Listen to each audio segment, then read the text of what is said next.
This is a BMW E46 touring model. And today I'm going to remove this rear bumper to do some rust treatment. Firstly, we need to remove this black plastic trim. It is also parking sensor carrier. To remove it, we can just use a large screwdriver and just pry at the bottom and pry on the top, and it will just come out.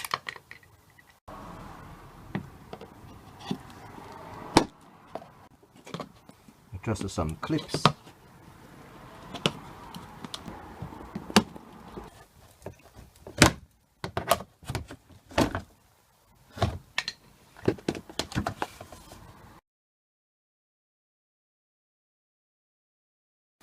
Now we have got this plastic trim or parking sensor carrier out.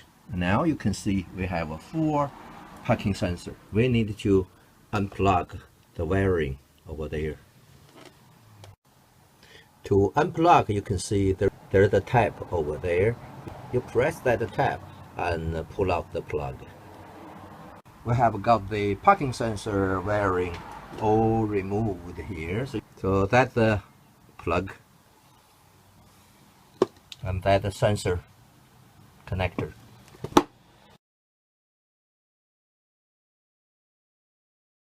Now I have jacked up the car at the rear end. You can see I'm using a Harwood hydraulic jack and the jack at the rear subframe just around the differential.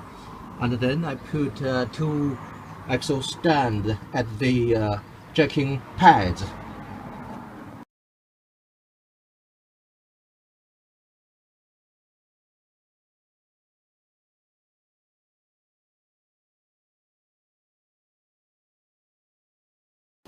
So here you can see we have the rear bumper, and the rear bumper on the top here there's a clip. So there's a clip and fixed by, seems like a nut. And also at the bottom we have got a plug. This is an expanding rivet, and you need to remove the central pin first and then pry out this rivet altogether.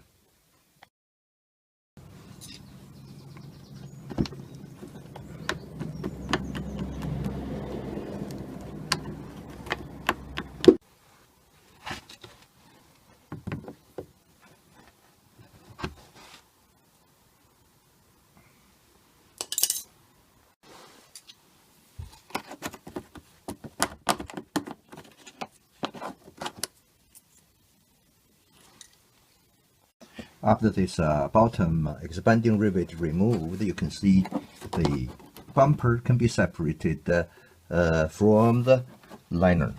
So on the top, I think you don't have to remove the clips, and it's already separated over there. And you could remove the liner. And in my case, I'm going to do some cleaning and rust treatment. I'm going to remove the liner anyway. For the liner, you can see there's a screw there, there's a screw there, and there's a screw in there. And on the top, there's also a screw over there. So you just remove them and remove this rear wheel liner. It's just a half, not full, just stop there.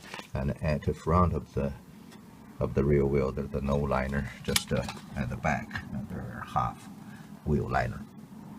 So I have removed the screw over here, they are 8mm, and one plastic cap over here and another one at the top. So okay, I found another screw over here I need to remove as well. Okay, these are the old fixings for the wheel liner on the right. So this is 3 screws, 2 nuts, and 1 expanding rivet. After all fixings removed, you can just make the edge out of this rear bumper and like this, and then the liner can be removed. So this is the wheel liner and rear on the right.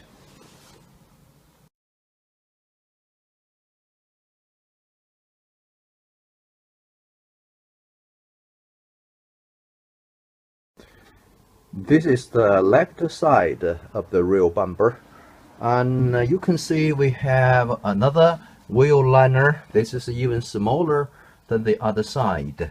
For this liner, if you want to remove the rear bumper, definitely you're going to need to remove this expanding rivet and just make loose of this clip at this corner, and that's it. But I'm going to remove the liner anyway. So to remove the liner, I need to remove this.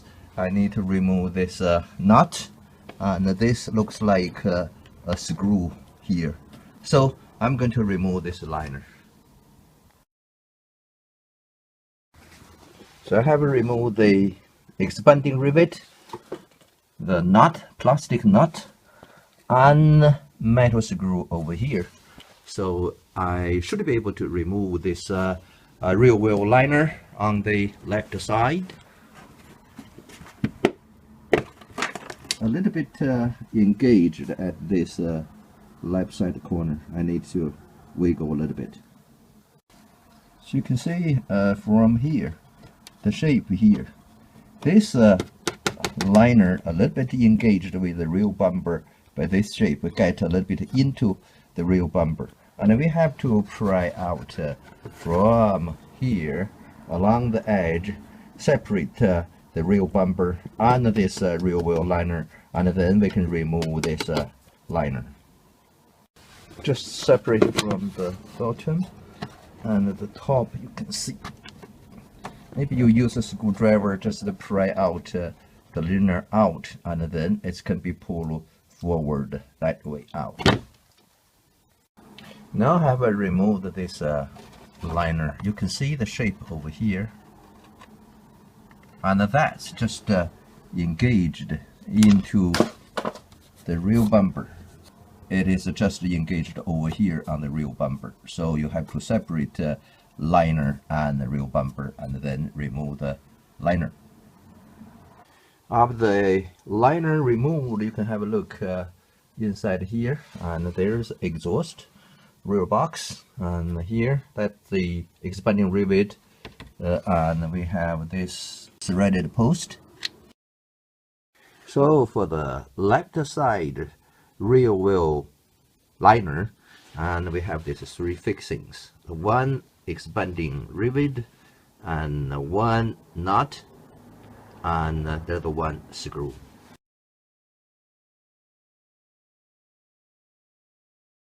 Now we can look at inside the car boot, and here you can see this is compact shock absorber at rear. So we have one nut here, one nut there, and one nut over there. So we need to remove this cover over the battery.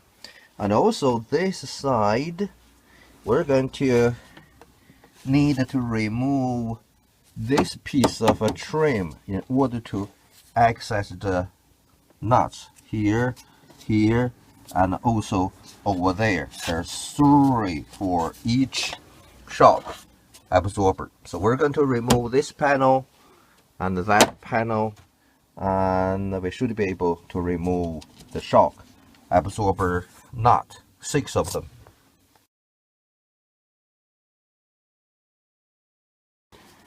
To remove this battery cover or frame, we have 2 10mm plastic nut. We just remove one. There's the other one here.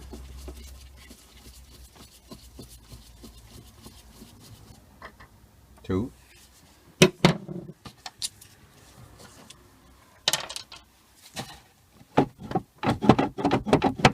Yeah, we need to remove this panel by pressing that button.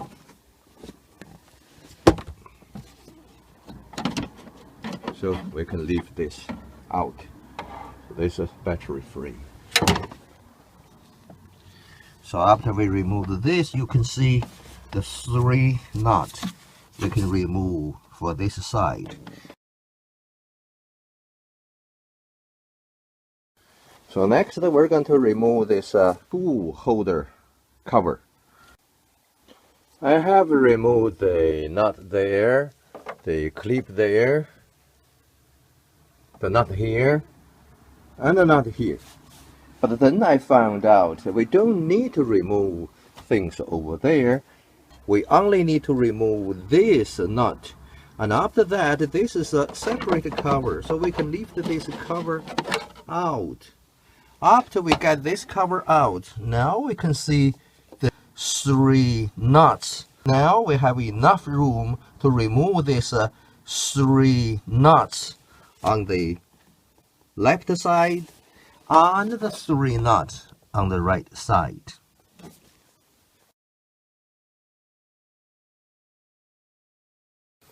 So these 6 nuts are 13 millimeter. So we can just use a 13 millimeter socket to remove. They're not tight at all.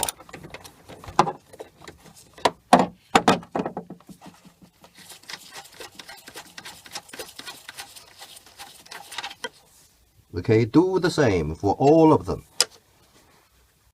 Now I have removed the 3 nuts on the right side and also 3 nuts on the left side.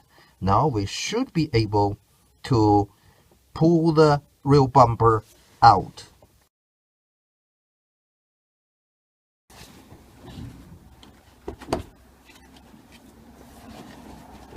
Yes, now it's very loose, so we should be able to pull the bumper out now, but be careful to say if there's any cable still in the way. Finally, the rear bumper is out. So now you can see we have the cable, parking sensor cable, they're all around here. And here fit in the impact shock absorber. The 3 posts get through there under the 3 nuts, fix them. And from the bumper you can see we have got all this together with this impact shock absorber together with this rear bumper, and also this is the inside cross member, the plastic, and this is the outer shell, and all fixed together. If you look at the car, on each side we have a guide just to make that side slide in. So we have here slide into here, and also there's a clip at the end to clip this this tip together with the body.